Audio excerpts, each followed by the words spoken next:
I've never met this guy that my name. What's your name? And like 90% of the people in my life have called me Christian. Like the only people who call me, it's crazy. It's like, Mama, you should have just named me. And she's like, well, we were doing what, we just wanted to do something sentimental for your dad's friends. So, if you want to change your name when you get older, you can do that. And it's like, too late now. I named my firstborn. His middle name is Christen. So I got to keep it now. Must have been a meaningful friend, though. I mean, you would think so, but I've never met this guy. So it's just like, how legit is this story? Like, I feel like you named me after this guy, supposedly. I feel like I would have met him in childhood or something. To this day, I have no idea of this guy's existence. So Fair enough. All right. Well, if you're ready, we'll go ahead and get started. Yeah. All right, everybody, welcome back to another episode of the Shop and Chivalry Podcast. My special guest today here is Sergeant Christen Andrews. Sergeant, they call me Sergeant Andrews on Sergeant Andrews, social media, but technical Sergeant Christen Andrews, and man, just happy to be here. Well, why don't you tell us about yourself? Well, so I'm a technical sergeant in the United States Air Force. I've been in active duty for about 9 years now. Started my career as a reservist from Georgia. I'm from Southwest Georgia, Albany, Georgia. Me and my wife, both from there. And traveled the world, saw amazing things, places, people. Started out playing football, and that didn't really. You don't look like it, man. You look a little too small to play some football. Yeah, right. I'm a tennis player by trade now. But yeah, and military, man, the Air Force in specific has allowed me to, travel the world, and my latest assignment is recruiter here in Jackson County. So, what position did you play in football? So I started out, believe it or not, I started out small. So my wife will tell you, like, when we first met in high school, I was like 5'6", 5'7", about $160. And then like I would always, so that's why I started working out, period, because my brother's tall, my uncle's tall, like, and I would tell my mom, like, Mom, when am I going to grow? And she would always say, like, what an impossible question, right?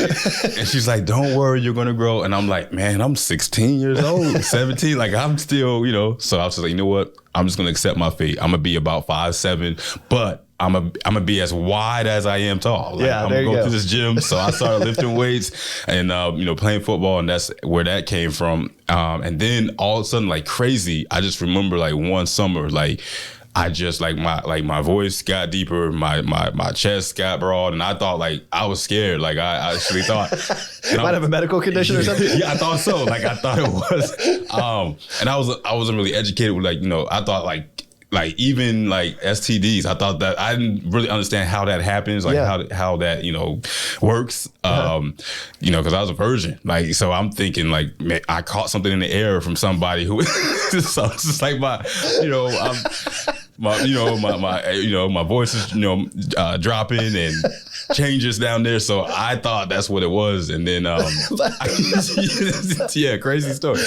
And then I grew, and got up to, 6'1", and that's my positions changed. So I started out at wide receiver, and then cornerback, and then as I got bigger, they started moving me to safety, and then let's move him up in the box because he has size on him, and then out, inside linebacker, outside linebacker, and that's pretty much where I settled at. Excellent. Yeah, I've been the same height since 7th grade. So I was 5'9" in 7th grade, so I played post. But now this was during the time. So after 9/11, my dad deployed to Diego Garcia. I don't know if you've ever heard of the place. Yeah, it's amazing. Right. It's amazing. It's a resort. Yeah, exactly. That was his one deployment in 24 years. What a joke! But seriously. But he came in exactly. Yeah, he came in like he wasn't qualified enough, I think, to do the Desert Storm, Desert Shield. Okay. He didn't have to get involved in Bosnia or Kosovo. So in the 90s, it was like kind of this golden era. Like we weren't really at war, Right. So after that, I moved to Texas and I played basketball out there for my 7th grade year while he was deployed. And in Texas football, it's all football. Yeah, and so at 7th grade, I was the only one that had ever played organized basketball, but I played guard because at the time it was like And One was coming out, the And One mixtape. I was watching The Professor, Hot Sauce, Skip to My Lou, all these guys. And so I was a ball handler, but because of my height, they moved me to post. And I remember being like, the coach was frustrated because these kids playing point would go down the court, bouncing the ball and watching the ball like this, right? And so he got frustrated, and so he wanted to do a point guard tryout. So I became the tallest point guard in the district because I became point, and of course everybody else grew, and I stayed the same height. So I found a permanent residency around the perimeter. But but yeah, it's funny how that works, man. I went into basic at 160. Yeah. Really? 160? Yeah. Okay. And then I came out 12 pounds heavier. So you gained weight during basic? Look, let me tell you.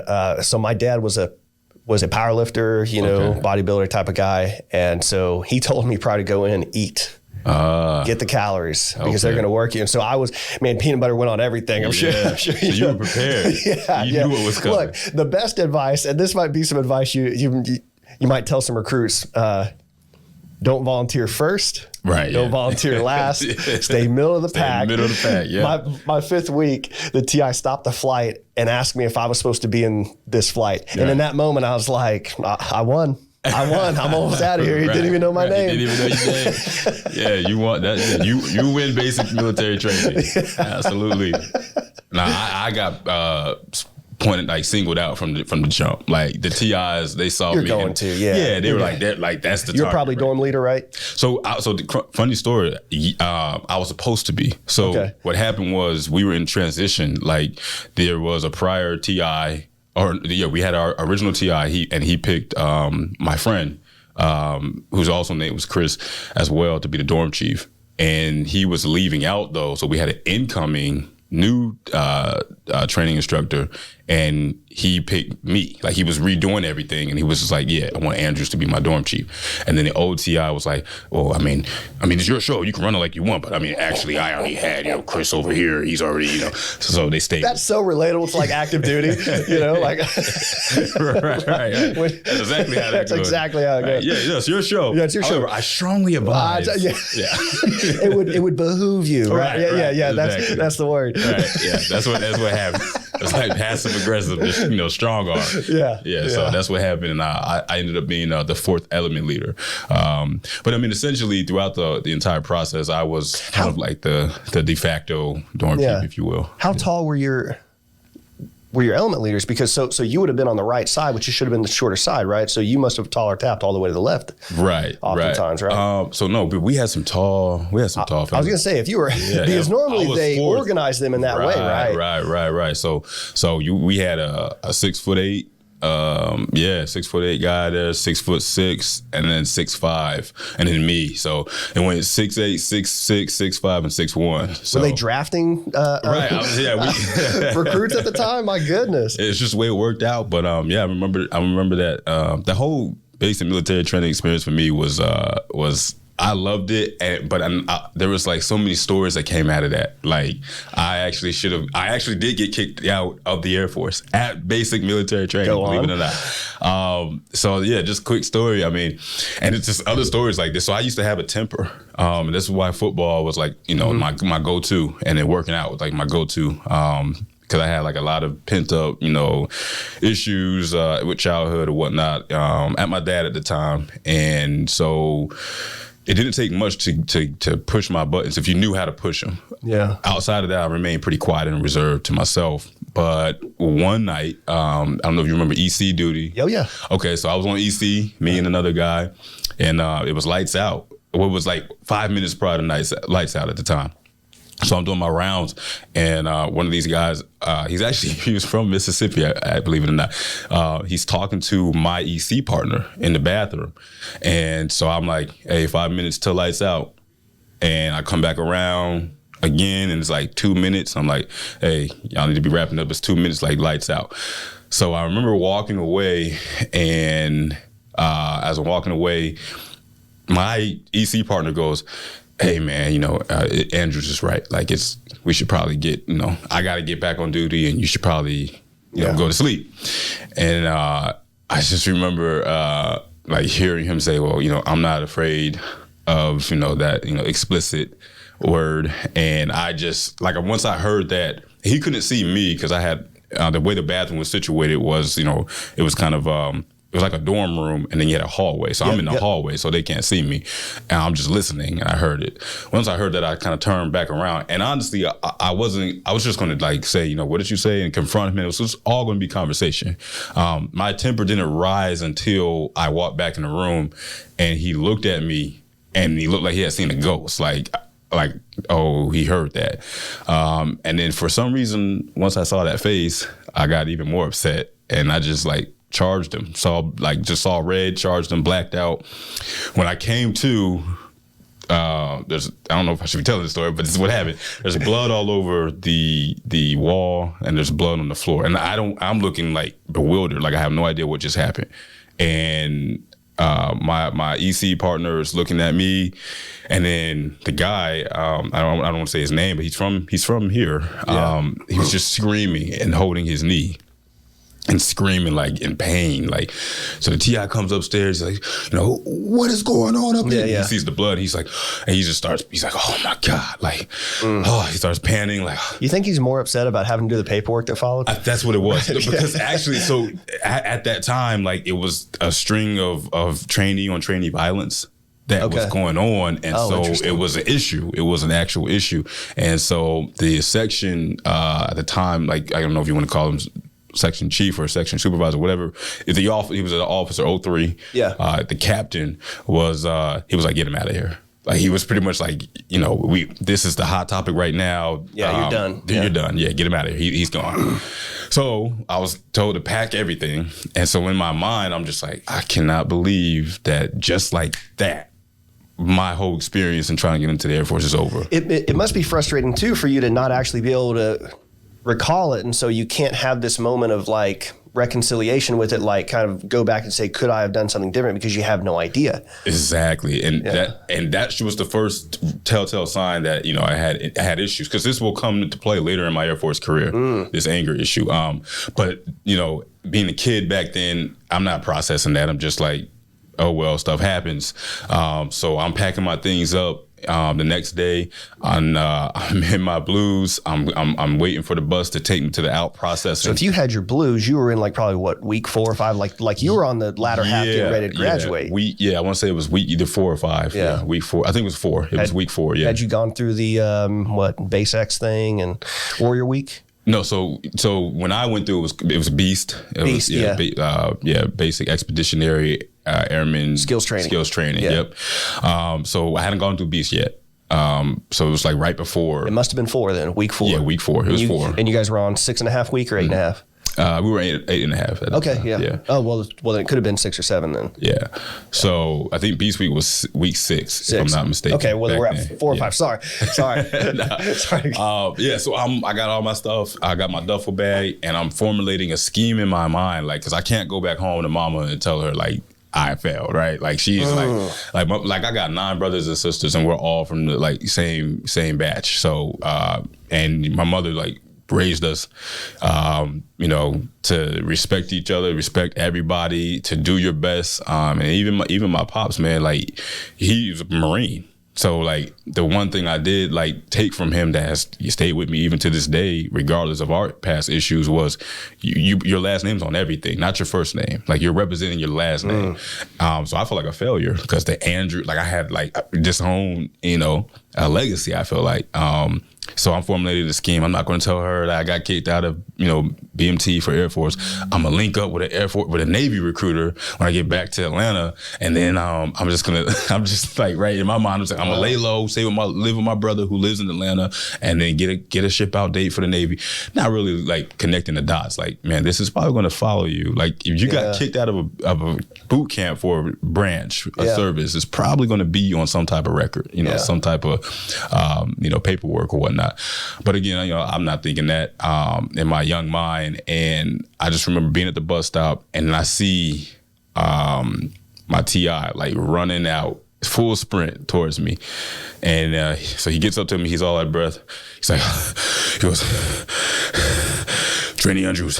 He's just, I'll never forget him. It's like just 5'4", like he was either Guamanian or Filipino, but he's like this swole, short dude. And he's like, was he bald? No, he wasn't bald. He had the buzz cut, but he wasn't bald. Okay. And he was like, matter of fact, it's Laxina was his last name, Technical Sergeant Laxina. And he's like, go ahead and put your stuff up and then go to the chow hall and eat. Like that. Yeah. And I'm just like staring there like, he goes, do you want to stand here and look at me or you want to go eat? I was like, go eat, sir. He's like, so I go put my stuff up in the room. I'm the only one in blues in the chow hall, obviously, because it's a normal day for them. For me, it was out processing. I'm leaving, so I'm the only one in blues, and I'm eating. And at the table I'm at, I happen to sit with my dorm chief and the second element leader. And so you gotta, you're eating and your face is down, right? So you can't like look up and talk to your friend or your flight mate or whatnot. So as we're eating though, my dorm chief is trying to talk to me and tell me what happened. It looks just like this. Just like you're that, eating and you're talking under your breath. And even saying things like, "Hey, slow down eating." Right, because I still got food on here. Yeah, exactly. Because once the first person gets up, that's it. That's it. Yeah, exactly. So he's like, "Hey, man," he goes, "Dorm chief went to bat for you." I mean, he goes, "TI went to bat for you yesterday or all night." And I was just like, really? He's like, yeah. He goes, don't look up. He's like, he went down to he was in the officer's office, Captain so-and-so's office, and he was just pleading for you. He was just like, man, Andrews is a good kid. He's our leader in PT. Like, the board, all the guys really take to him. He's just he's a good guy. I don't know what happened, but I really think we should give him another shot. I think he was just a good kid in a bad situation, wrong time. And they bought it. Like the Air Force took a chance on me. So that's the first time the Air Force took a chance on me. I don't like that word. They bought it. You're right. They probably realized what they had. In my mind, that's right. Yeah, but from my perspective, they bought it. Because for me, I knew I messed up. Right. So for me, I'm like, I know you did, but you didn't because you can't recall it. Right. Something happened and you were involved. Right. You know. But at the time, like in the young adult mind of mine, sure, I owned it all. I took responsibility for it all. So in my mind, wow, they saw. I'm not thinking like, today I'm like, well, no, they saw potential maybe, or they saw that something. Something circumstances might have been to the extreme to push me to that point. But at that time, I'm just like, no, that was my fault. I attacked this dude, and because he didn't attack me, he just said a word, and then I went full throttle. So in my mind, it's like, man, they bought it. That was my mindset at the time. So where does that come from for you? That sense of innate responsibility, like you have to take responsibility. What? I mean, I'm gonna have to say just my upbringing, really. Like I said, before my parents divorced, it was just like a strict. Like I said, my father retired Marine Corps, 28 years, Master Gunnery Sergeant, and those principles that he learned through the Marines, he brought home early in my childhood. So like for trouble, like we get in trouble, we're holding the wall up. We're doing, we're sitting on the wall. We're doing push-ups, we're doing pull-ups, we're doing sit-ups, we're running. So PT was like a disciplinary measure, but weirdly enough, I come to enjoy it like as a kid, because it bred competition between me and my brothers. Like I said, there's 9 of us. There's 5 girls, 4 boys, all from the same batch, like all from the same parents. And so it was when one person messed up, it was like everybody got in trouble because of that one person. So, you just learn to own your mistakes, because you got, you're going to get in trouble by the dad or by mama. But at night, man, you got 3 brothers coming in the room. They whipping on you too. Because so that's where that shared responsibility comes from. But I'll bet y'all were pretty close too. So if somebody was getting in trouble, you didn't want mom or dad to know. So maybe you cover that. Unless, and see, there's so much to unpack there too, because you got to take care of your brothers and sisters too. Like you can't be mean to them because you might need that one person to have your back. So you learn about relationships and about how to. Oh yeah, early on, it was so I came strict household, right? So no candy, and it was crazy because like my mother was like, even to this day, like she's 61, but if she walked into this room right now, you would think she was like late 30s. Like she's just always taking care of herself. And then my father, he was more the traditional, fast food eater, Yeah, so it was just like growing up. But I remember candy for us was like the drug trade. And what I mean by that is when we first like ventured out, so before candy was just mints at church. Like that's the sweetest thing we ever had was mints, like those lifesaver mints. Yeah. And so my mother would let us have those because she, in her mind, okay, that's not as bad as candy, but no candy whatsoever. So what happened was we got used to those, and then one day my older brother, it's a gateway, man. Yeah, it was a gateway. And he goes, guys, did you guys know that they have colored lifesaver mints, but they're color. The lifesaver, he was talking about the lifesaver candies. Yeah. He goes, that's not bad. I think we can have those because it's just like the lifesaver mints. It's just color. That's all. And we're like, yeah, we'll try it. So we sneak it. And then that just opened up the trade, right, to where now we're saving allowance money to bring in the family-sized bags of candy. And I was the fastest runner, right? So they would send me. So anytime my mama was out or they was doing whatever at church or whatever, they'd send me to the shopette. We were stationed, my dad was stationed in Okinawa, Japan. Okay. And there was a base next to Camp Courtney called Camp McT or Camp McTaurus. And it was really just a family housing area. But they had a school, Bechtel Elementary School. They had a youth center, and then they had a shopette. So they sent me to the shopette because where our house was the furthest point away from the shopette. The shopette's right by the gate, and we live up on the hill. So I run down there. I have a little paper that they wrote. Everybody wrote what they wanted. I got it, So they saw this kid come in like at least twice a week buying loads of candy, and they're probably thinking to themselves like, "What? Like this kid, their parents he can put some candy down, right? He can put some candy. So I down. bring the candy back. I'm dishing out. Okay, Mark, you had the gummy bears. Charlie, you had the the Snickers. Martino, we had the jelly beans, and then we would hide the candy in our drawers. Like it was like we were getting addicted to sugar, and it was like literally like, and I don't say this to demean the drug, people with actual drug issues, but I'm just saying for us, it was like a microcosm of like what that society was like, because in our household, it was all about candy. And it led to backstabbing, betrayal. I'm telling mom, you had those Snickers there. And it becomes leverage. You wouldn't dare. Yeah. Well, if you expose me, I'm going to expose you. Yeah. Or you're the kingpin, Martino. You got 3 bags of candy. You're bringing it there. It was crazy. But it's good. Like, I mean, objectively speaking, you were the mule. Yeah, you were the mule. I was the one. You had the most value. It sounds like. Yeah. Oh yeah, because I was the transportation. That's right. I'm the one bringing you the product. Right. Exactly. Yeah, absolutely.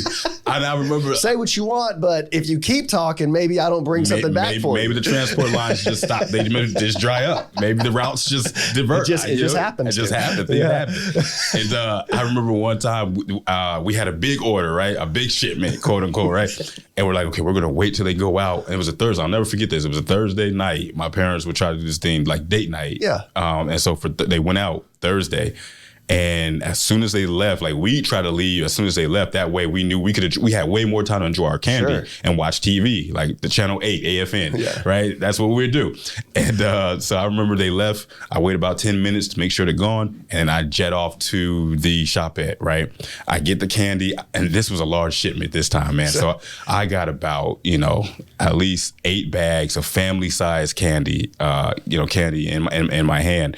And I'm strolling back because all is good.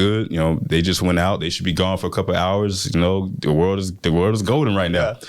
And then I see their car come, I'm by the gate. I had just crossed the street from the shop and I'm by the gate, and I start cutting through the houses on the grass. And then the main road, was like to my left, and I see their car turn back in the gate, and it's them.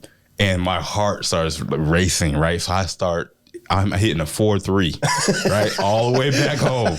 And as I get to the back of the house, and as soon as I said, I'm trying to tell them, like, guys, mom and dad are back. They're back. The door opens, and we were this close to getting caught. So I climbed the roof in the back of the house. They go around the front because they're just coming in the house. I climbed the roof in the back of the house, leave the candy on the roof, climb through to my sister's window to get in her room to get back in the house.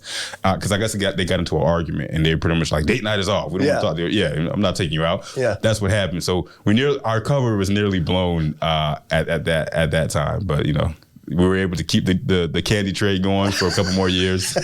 And then finally it all blew up because my brother got, greedy. He got bold with it, honestly. Like he was buying candy we'd be out with my mother And she would run into the store real quick and he'd be like, hey, Chris, go get this. Or I'm gonna go get that. And I'm like, bro, like mama's here. Like we usually do this when it's date night, when they're not around. Like, what are you doing? This is like, this is very much like this is the plot of American Gangster. That's what this is.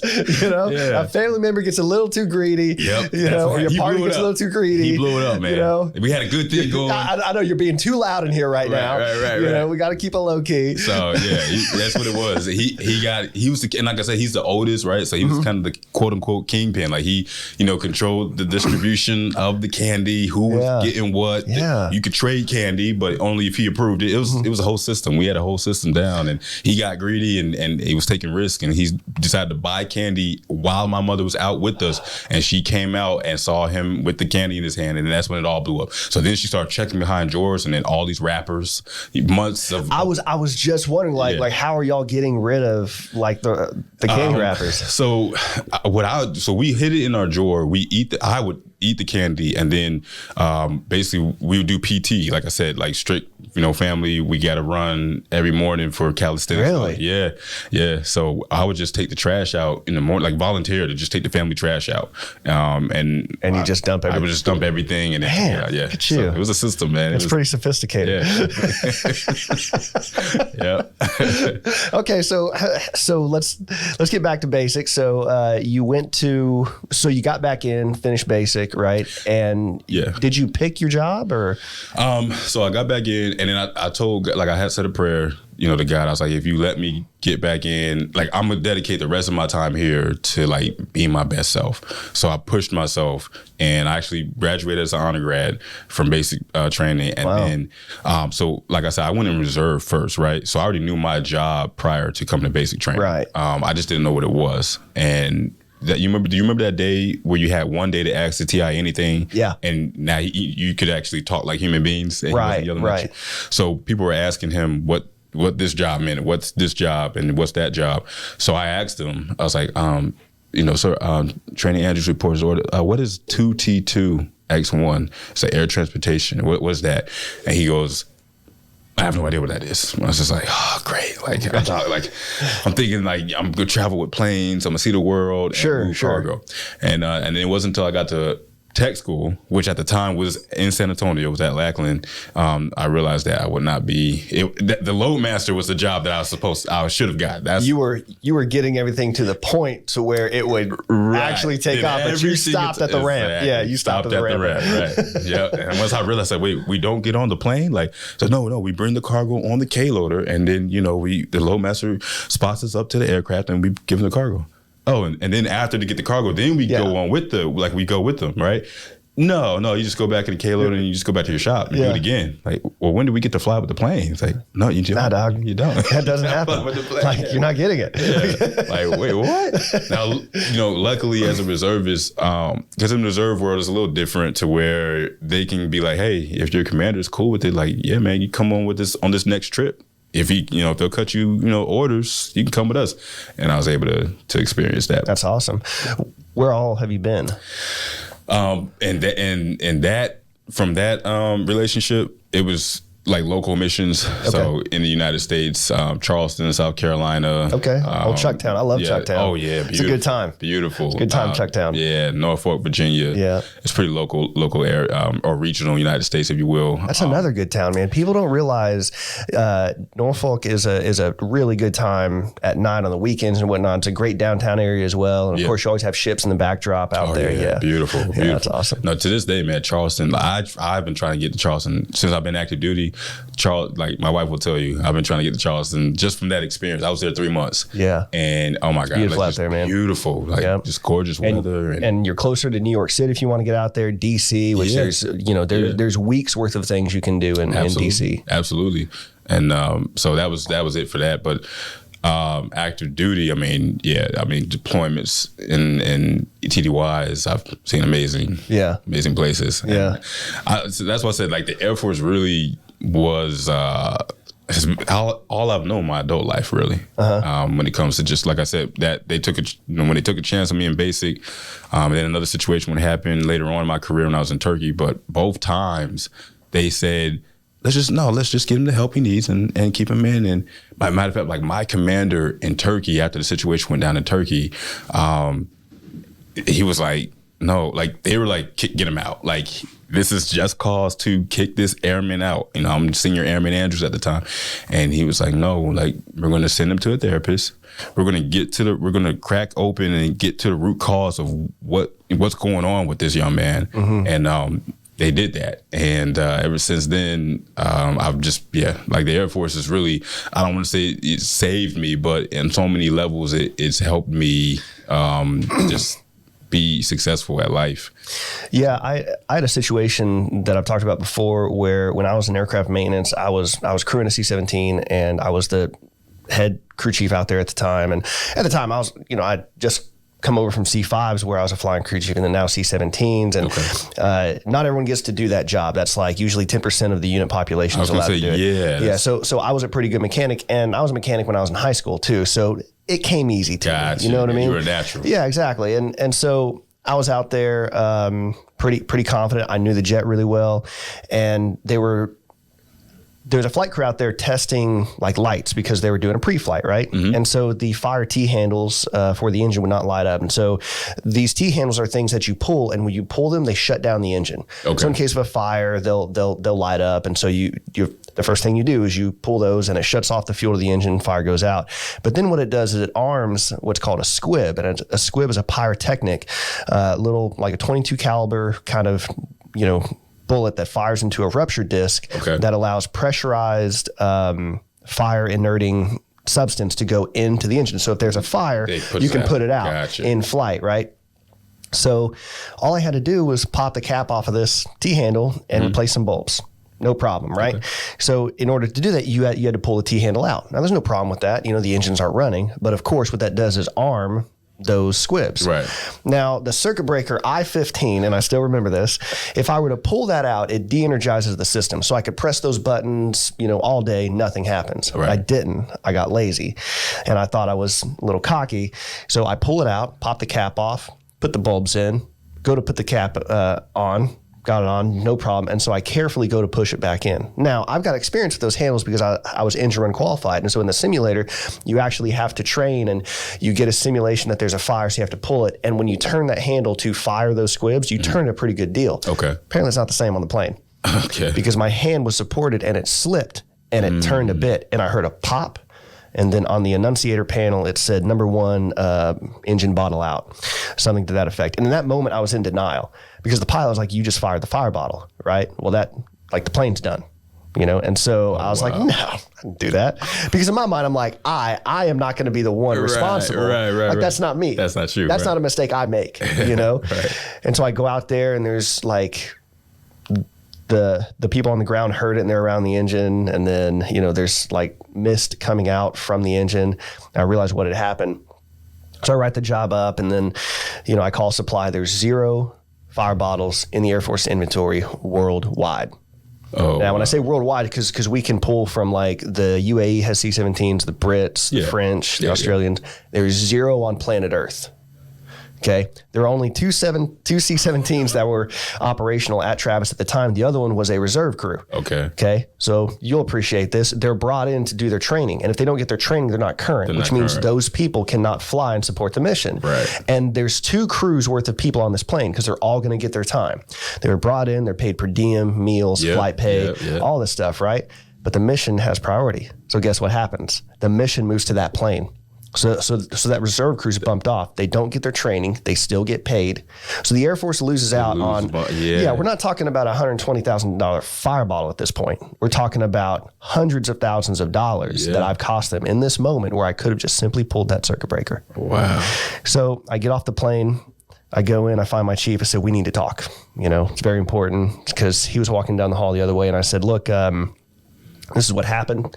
I did not have the book out. I did not follow procedure. I was the only one involved. I don't want you to waste any effort on an investigation. It's here. I'm the one who has to take this. Because I've got this principle about me, like, you've got a constitutional right to be a moron. You do. My issue ethically is when you allow your moronic behavior to affect other people. Never better yourself at the expense of another, right? So I didn't want any extra effort to go towards a problem that I made because there's already, it's bad enough. Mm-hmm. And so I said, I want to take 100% of it, Article 15, whatever, I won't fight it. Right. And he says, Airman Belford, at the time I was a senior airman, right? Waiting on those staff results. He goes, this will go a long way, right? And so we leave. 2 weeks later, I see him in the hallway. He's like, look, I've got to know, like, what's happening, you know? Right. He's like, nothing, everything's fine. And I said, what do you mean? He's like, no, we took care of it. Thank you for being honest. That was the extent of it. What? That was the extent of it, right? And so that person in that moment, like I deeply appreciate the story that you tell about kind of making a mistake, right? Yeah. And then of course the underlying feeling that you have, that ethic of like, I'm gonna take responsibility for this, that you have, because that connects with something I have. And I don't know where it comes from, if I'm honest. Yeah. But it's just something like, I don't mind suffering in life. I mind when that suffering affects other people. Affects other people, absolutely. You know, absolutely. but that could have completely changed all sorts of things, opportunities, you know, promotion, everything. Yeah. But that guy, that Chief Thomas, really went to bat for me, and really he had no reason to. I mean, I just kind of did my job. That was it. But you were honest though. Yeah, and if you think about it, and he saw that. But for some reason, that's built into the ethics of America as well. Like if you go to court, just admit to it. We'll go easy on you, right? Right. Yeah. And so I learned that lesson, especially at that point. And so now, like, I fight to take responsibility for something. You know what I mean? Yeah. But yeah, it's crazy, man. It's crazy. So you left Turkey, and so I left Turkey, and so like the situation in Turkey. And I mean, that was serious. Like it was serious. Had a lot going on in my personal life at the time. And so they were actually like, look, let's get him, you know, some help or whatnot. I spoke with a therapist. She dove into my childhood and uncovered all the root causes of, you know, the rage, the anger, everything. And so when I left Turkey, my next base was McGuire.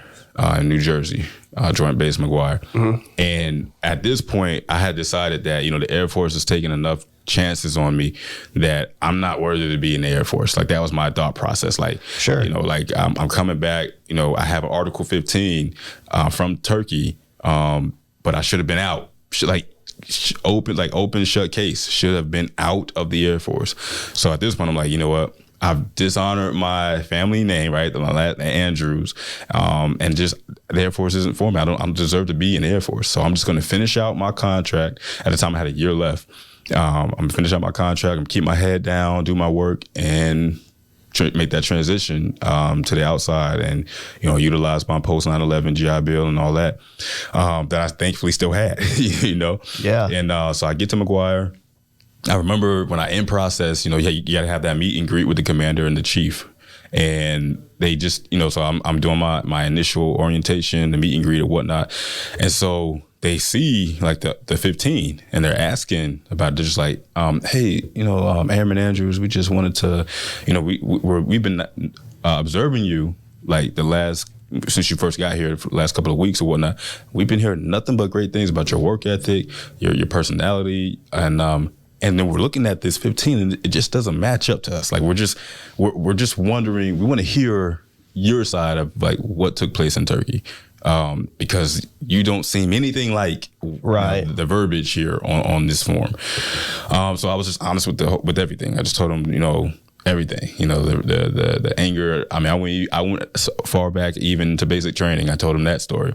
And you know, they're wow, like, okay. Like, that was a lot of personal information you just divulged to us. Like, wow, are you doing better? Like, you seem like you're doing better. I was like, well, absolutely. You know, I'm doing better.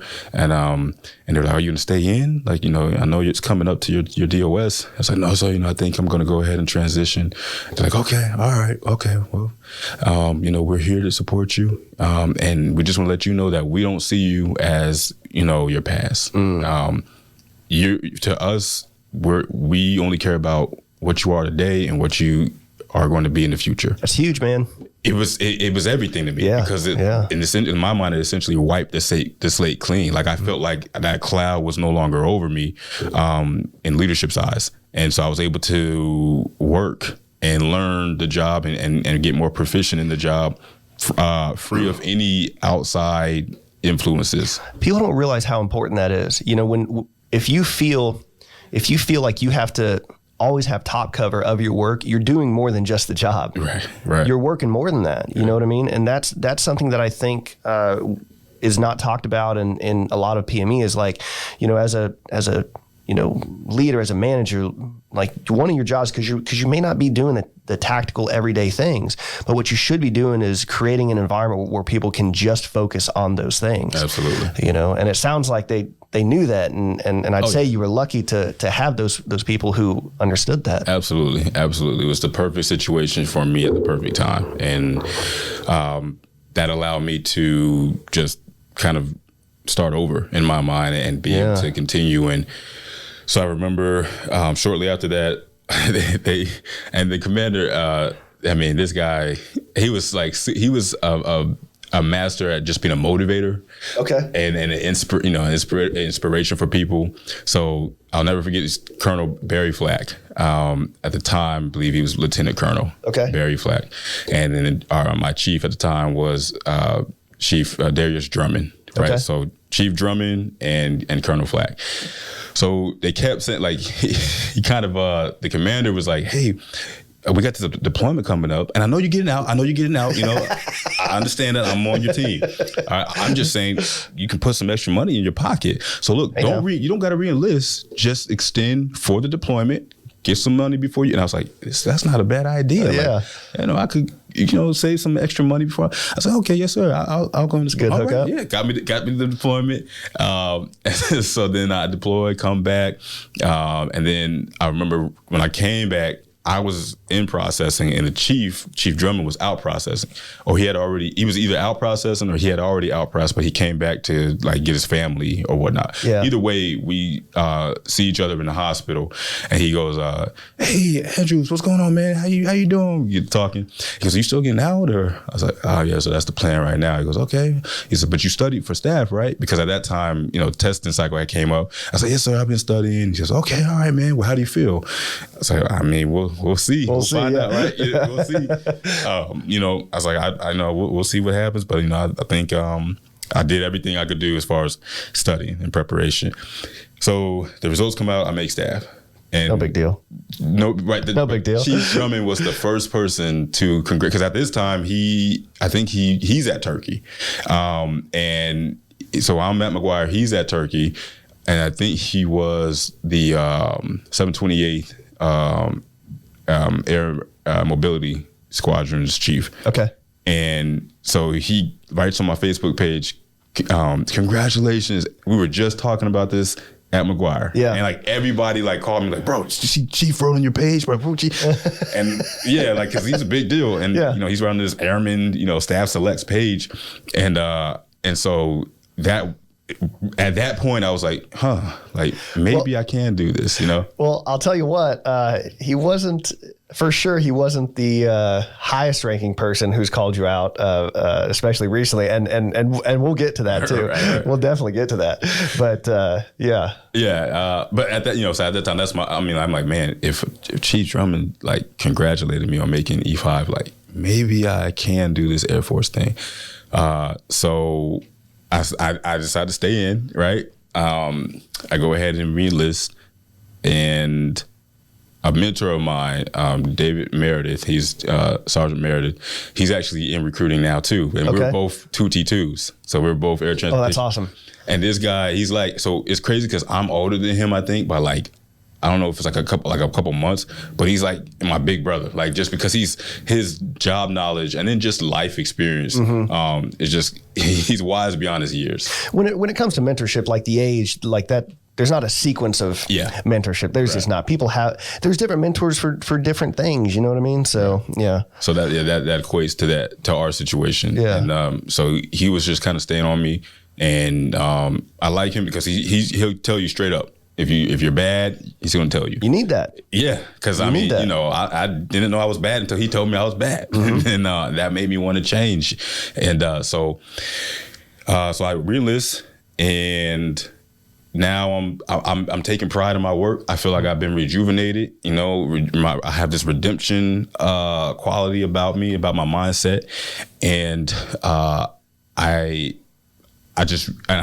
get blessed with orders to Florida, to Eglin. Okay. And it's a good spot. Yeah, great spot. And so I told her, so at the time, we've always been friends. Like we should say your wife Whitney is in the audience today. So so we've always she's been my best friend like since we met. I was 17, she was 14, in high school. So yeah. And we've always been like we had. I think my wife and I were similar. Okay. So yeah, we met in high school in piano class actually, and so I would play. You ever heard "Cold as Ice" by Foreigner? That dun dun dun dun dun dun. I'm tone deaf. So, but anyway, I should not be in any music thing. But what I would do, I would annoy the teacher, and so every week we would have to study a song, and then on Friday our test was a recital, and so we'd have to play a song, and so my game was to put "Cold as Ice" somewhere in there, and she hated it. She absolutely hated it. But my wife thought, or the girl in the class at the time thought it was funny, but I was such a geek. I wouldn't, I wasn't really a geek. I mean, I played sports, but a geek around girls or whatever. Yeah. And so I would say out loud, this was around prom. I'd be like, oh man, I wish I had someone to go to prom with. Cause I don't want to ask anybody, but I was hoping I could get some indication that it was okay to ask her, but it didn't work. Anyway.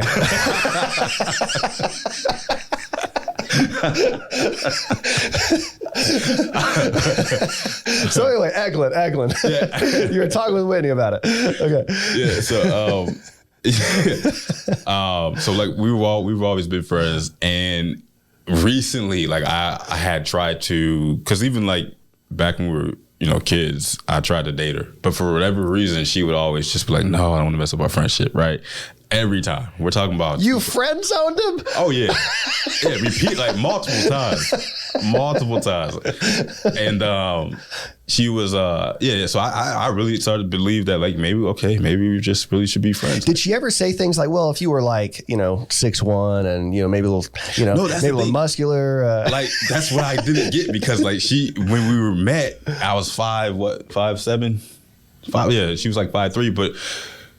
She treated me she showed interest initially. It wasn't until after, and because she moved away to Baltimore I think her senior year. Okay. And no, your junior year? Sophomore year. Okay. And so we would stay in touch, but then it was always long distance. And she would so here's the thing, long distance, she would always talk a good talk. Long distance would always be yeah, maybe we are meant to be. I love you, and you've always been my friend, but maybe we can take it to the next time. So she's giving me hope long distance, right? But then every time I'll be in town, hey, I'm in town, or I'm back. I got this thing. Exactly. I got this thing. I can't. Or she'd be oh no, we can meet in a public place while I'm gonna bring a +1. So then it would always be her cousin, a friend of her. So every time we met in public, it was pretty much she would put a wall up. It's just strictly, and I'm just kind of okay, so I guess we're not what was all this you were talking about on the phone? No, maybe she understands. See, this is a primal thing for men. It's the chase, right? So she's not saying no. I'm completely available. I might be, but you got to work. Right, you got to, and it worked. No, I mean it did. It worked. It worked. But so I moved. I tell her, I was like, hey, I got orders to Florida, and she goes, where? And I'm like, Eglin, and she knows. She already knew the area because she would go to Destin for vacation. Yeah. She's like, I know, I love that area. I go every year. I can't wait. Blah blah blah.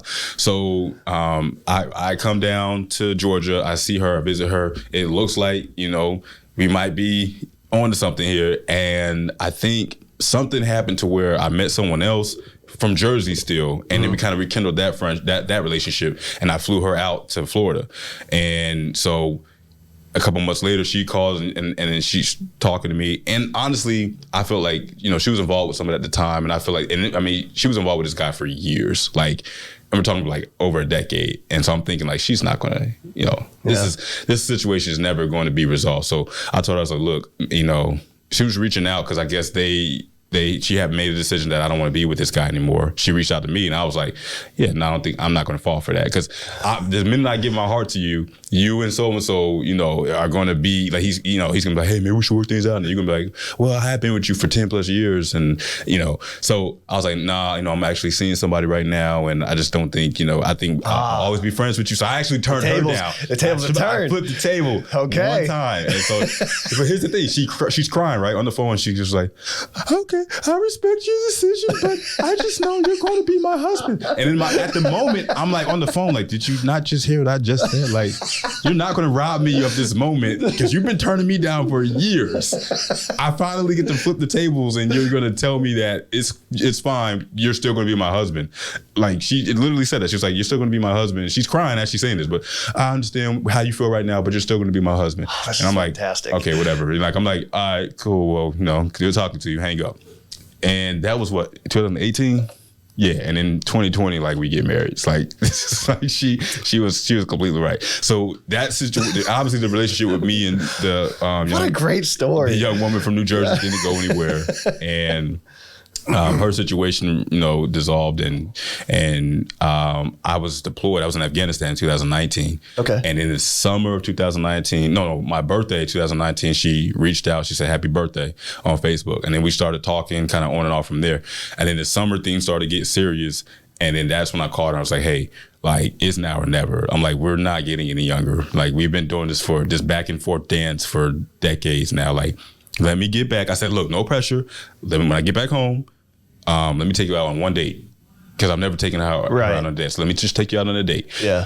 And she agreed. And yeah, I came back home, and I felt like once I came back home and she realized like things were getting serious, like it was closer and closer to me actually coming back home and us taking that step, she started to kind of exhibit those same, characteristics of like putting the wall up. And I just like, look, I didn't tell her. So I was in town. It's understandable, you know, it's a big commitment, obviously, you know what I mean? Absolutely. But I just knew, like, I was just tired of, because she was always the one.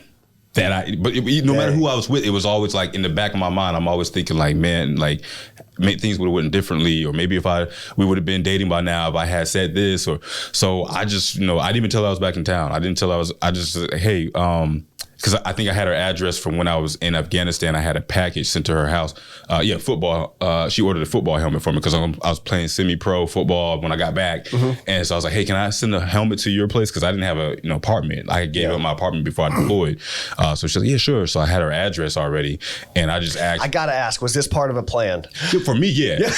Like, absolutely. Like, once I got the address, it was in Amazon, it was saved. See what you did to him? You forced him to strategize just to hang out with you. So I had an address, and I just called her, and I was just like, hey, what's up? What are you doing? She's like, oh, I'm just at home. I said, okay. I said, you're home now? She's like, yeah, I'm at home now. But I'm not letting her know I'm in Columbus, Georgia. Like, and I just showed up at her door and knocked on the door, and like she was not expecting like nobody. And she let me in, and we talked, and I took her. Well, where did we go eat at? Panda Express. Took her to Panda Express, and then from there, like that was it. That's all I needed. That's just like I knew I just needed one chance. You just had to crack the code, man. Just had to crack the code. That's it. Just had to get past those walls. And then what not frustrated me, but like after we got married, so then she goes, yeah, the whole time, like, I knew I loved you. And I'm thinking she means like when I was in Afghanistan, like when we started talking seriously. I'm like, okay. She's like, no, I mean like from high school. I'm like, what do you mean? She goes, well, even when I was with so-and-so, he would always say, you love Chris, like that's who you want to be with. And I would always deny it. And then my mother would say, he's going to marry you. Like, you love that boy. Like you should, every time he came in town, you light up, you get excited. And she would always deny it. I'm like, so wait a minute, you're telling me all these years, I'm just thinking like, it's a moot point. What am I doing?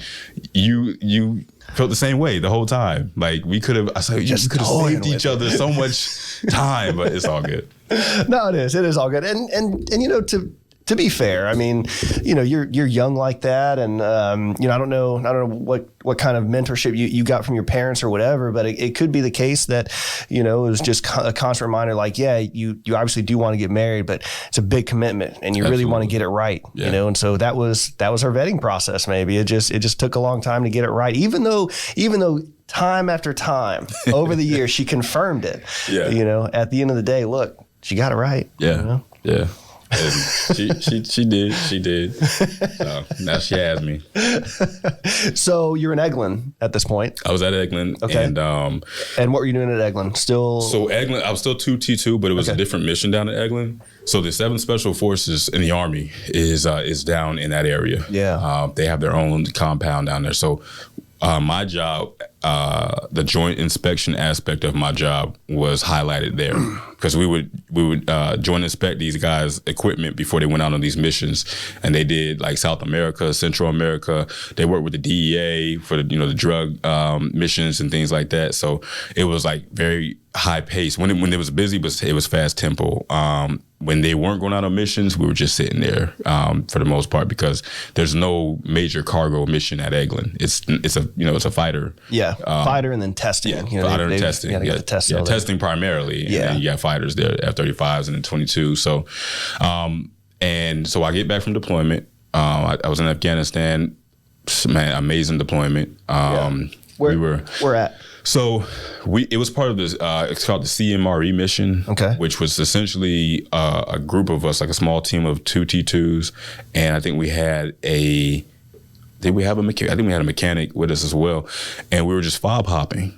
Now we were based at a Bagram, but we went out to the FOBs to help the Army or whatever service was there. It's like Dwyer, you probably went to Dwyer, Dwyer, Mazar Sharif, Maimana, Chapman. Man, Chapman. But I signed non-disclosure agreements, so I can't talk about what happened at Chapman. But amazing base. I can tell you. So I did a stint with the special operations community when I was stationed at Hurlburt. And so I did the airspace stuff, and so we, constantly around Chapman, Jalalabad.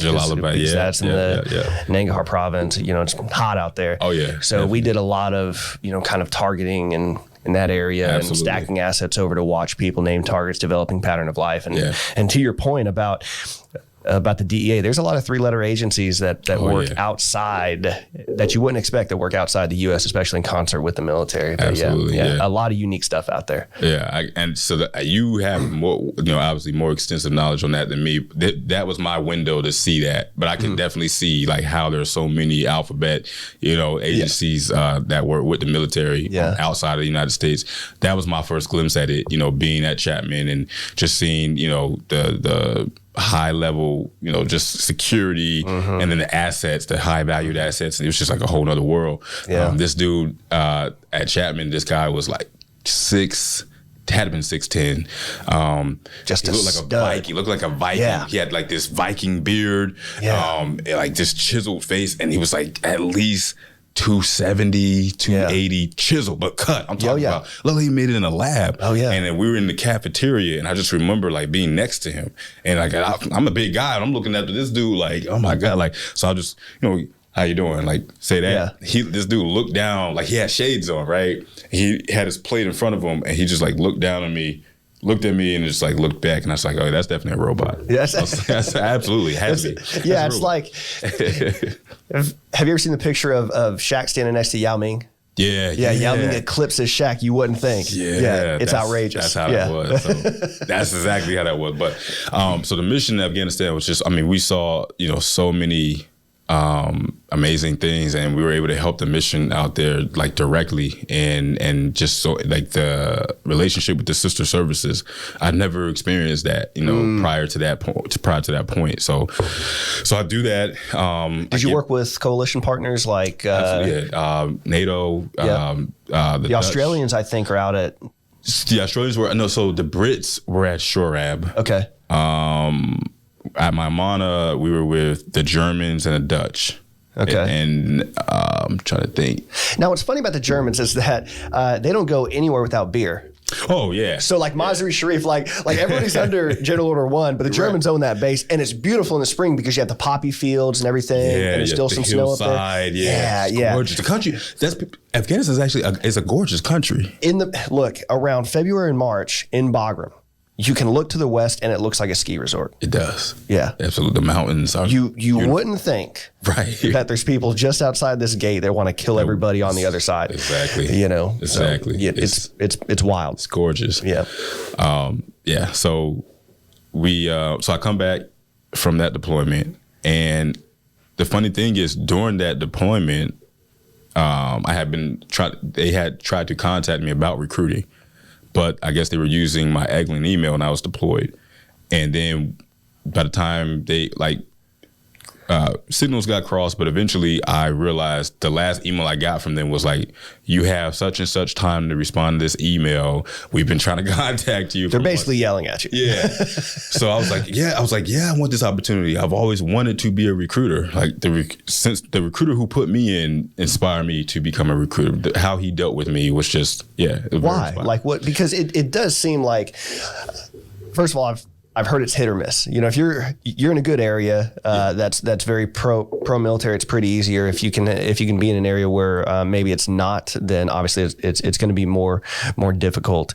And again, here's some of the rumors that I've heard, that you have quotas, and that wouldn't surprise me, and I understand why, but I can also understand how that can be a stress, because you're essentially asking people to commit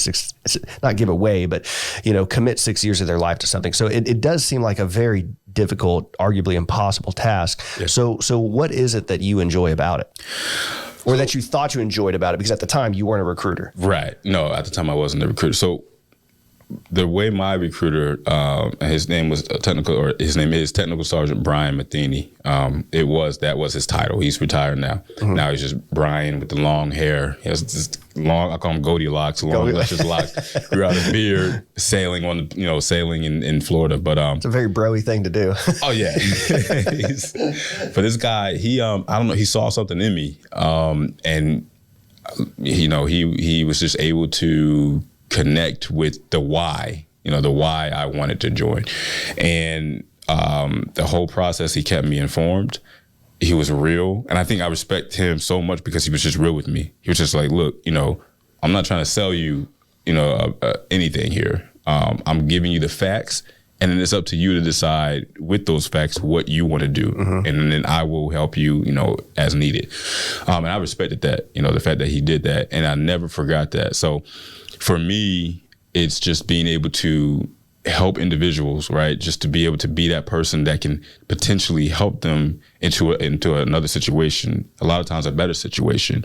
Even that first step, for these young men and young women, that first step into adulthood, being independent, being on their own, being out on their own, and being able to sustain themselves, some way, form, or fashion. And then I just connect with, I love people. I love the stories. I love the background. I love the diversity, the just what makes us different, what makes us alike. And you see that all up close and personal in recruiting, believe it or not. Just my short time on the job, I've come across so many different walks of life. And if I'm able to help that person, then that's it for me. Like that's, if I'm able to help them, their goal might not be the military per se. It might be, hey, I want to be a nurse, but I would like to get some experience in the military service and then help get my schooling paid for before I take that next step. Okay, then now I'm the facilitator, to help them accomplish that goal. I think so. I'm one of those people who didn't join for God and country, and I love the people that do. I don't run into many of those, and I think that's fine. Okay. I mean, for me, it's purely transactional. Yeah, I'm willing to do what you want me to do, even if that means giving my life so that I can essentially have money for school. Exactly. That's really what it came down to. And I've always had this idea that when that deal with Uncle Sam stops being mutual, we'll part ways, hence leaving at 12 years. Yeah. But, working in air traffic control, the situation that you just described, like maybe their goal is something else. They just want the experience. In air traffic control, there's a lot of that. Right. There's a constant retention problem because the FAA outside pays so well. Absolutely. So, I know her last name used to be Logan, Jasmine Logan, but she was our sister flight. She was the dorm chief of our sister flight, air traffic control. Okay. She was on 1 Charlie, and she now works. I remember she got out. I didn't know what happened to her. I was at McGuire at the time. I see her walk in for a PT test because I'm administering PT tests at the time. And I'm just like, oh, Jasmine? She goes, Andrews? Like, we hadn't seen her in 8 years. Yeah. And I'm just like, what are you doing here? She goes, oh, I live here, blah, blah, blah, blah. And she goes, yeah, I'm in the guard. So, I just come and take my PT test for the guard. But I was like, okay, what are you doing? She goes, air traffic control. I was like, that's what you were doing active duty, right? She's like, yeah, but I'm doing it on the outside now. I work at this small regional airport that gets like one plane a week and making $95K. And I'm just like, base? She's like, yeah, base pay $95K. And I'm just like, wow. She goes, yeah, my husband does the same thing. He works at the same airport. I'm like, so both of y'all bringing in $95K? Like, it's crazy. And it's crazy. And then her husband pulls up, of course, in a Range Rover. Like at the time, it was like a 2016, because it was 2016 while we're having this conversation. And pulls up in a 2016 Range Rover, and I'm like, all right, Jasmine, you have a great life. Like, apparently that's looks like. But yeah, she did that. It's a weird flex. She got that experience, and.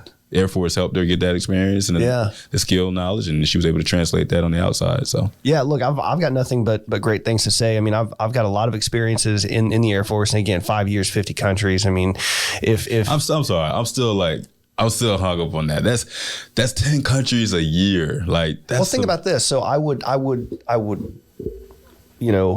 don't know where to start, at the end of a mission or beginning, but basically, so I'd get a call and say, hey, look, we need you ready. You've got a mission in 12, 18 hours. Perfect. I go into crew rest.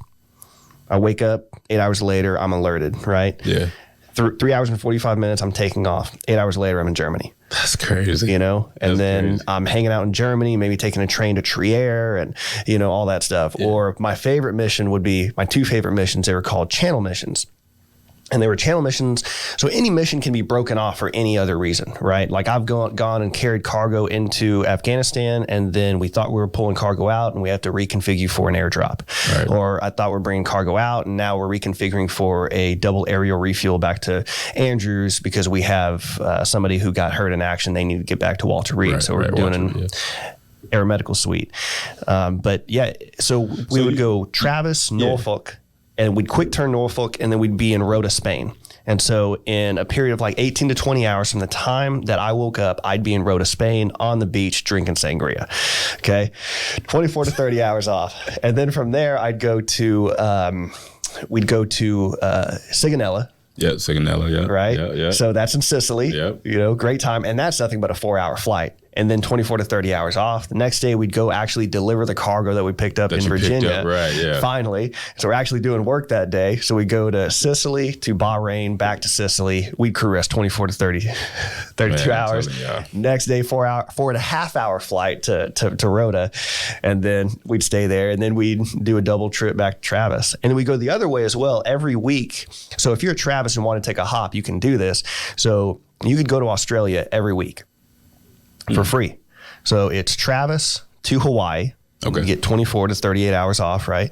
And then we'd go to Guam, quick turn Guam, and then we'd be in Australia. And the plane, if you were hopping, you'd have 3 days off in Australia because we'd spend 3 days doing runs to New South Wales and other areas. There's some locations out there that are pop-off points in case North Korea gets crazy. Right. So we would resupply those places. But we would load those flights with a bunch of crews. So one crew would do one mission one day, and then we go to Sydney or Melbourne or something like that.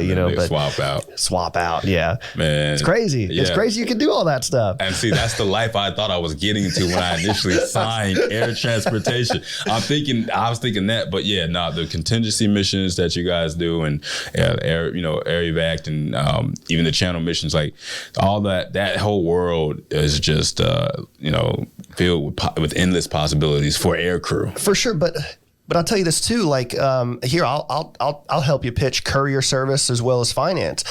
We did a mission one time where we had to land in Ukraine. Okay, and we had to pay to land there. The landing fee was $80,000. Sheesh. And that had to be paid cash. So we had an airman, a senior airman, who was a finance person. So if you're in finance, you can do these jobs, right? Especially money. He's holding $80,000 the entire time, and then he goes, and there are these Ukrainian people that want the money, and they try to tell him that he owed more and everything, and he actually he had more than that in there, but he gave them what was necessary, and there's a bit of a argument about it, but it was interesting because essentially this senior airman, 3 years in, is carrying $100,000 probably, and he's having to argue with a foreign diplomat about how much it's going to cost to get the C5 here with the fuel, so there's a lot of missions like that, and then like courier.